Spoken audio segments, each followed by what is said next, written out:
السلام عليكم ورحمة الله وبركاته. أكم جرتن نجى كيسني فيا كيسني.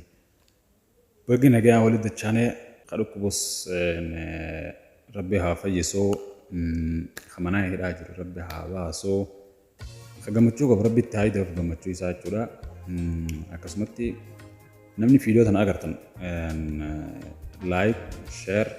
برانين دبنا لايك انتسان نشون بدون فيدي فيديو أنتنا كنا ما برا ده يبرته نما هون دبرة جيسو قوتي لايك قدو هندقتين أكسمتي أرواني راسو أبانة أنا في سيني زيتو أنا في أتي خفيديو تنا لالو جرو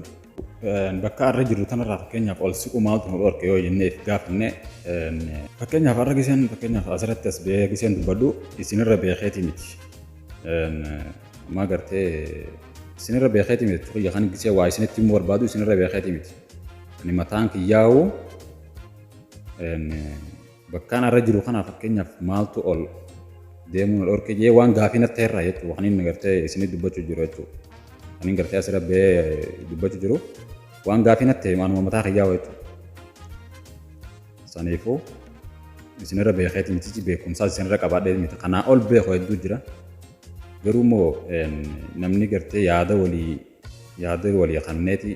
akkasitti illee jechuun karaa yaadaatiinis nagargaaruun dandeessa komantii jalatti bakkaan waan an sirreeffachuu qabu sirreeffachuu asii sirreeffadhu waan hanqinaan an qabu jechuudha komantii jalatti naa ibsuu ni dandeessan asumaanis tanaas dabarfachuun barbaada garuu viidiyoo tana laayik komantii sheer waan takka godhuu deemta arra godhuu hin danda'u boruun godhattee boruu kolkaa'etta amma godhuu hin danda'u boodaan godha jettee yeroo kolkaa'echuu jechuudha takka saniifuu dogongora waan agarteemi waan takka fakkeenyaaf si afaan dhuftii boodaan godhaa jettee achiin kaatee uumama fadhee haa ta'u jechuun yeroo si dhufe sanitti yeroo sanitti dalagi malee ol kaatee boodaan godhaa boruun godhaa san waan bakka irra jiru tanarraa ol siquun dhorke keessaa takka jechuudha akkasumatti itti aanu hedduun keenya maaliif hin jennani beekta yeroo hin qabu waan takka itti kannita waan takka godhii jettaani maal lubbuma isaatiif waan takka fakkeenyaaf dalagiif hin jaa maaliif hin jaa jechuudha waan kana dalaguudhaaf yeroo hin qabu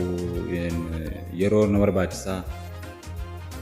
yeroo ni qabda yeroo akka gaarii qabda jechuun yeroo tantee bakka hin taanetti hin dabarsin malee yeroo tantee karooraan alatti yeroo tanteef jala hanqisaasin malee yeroo ni qabda yeroo gahaa rabbiin nu tolchee duraanuu lafa nuu kaa'ee yeroo teenya jechuun nuutu itti fayyadamuu wallaalee malee fakkeenyaaf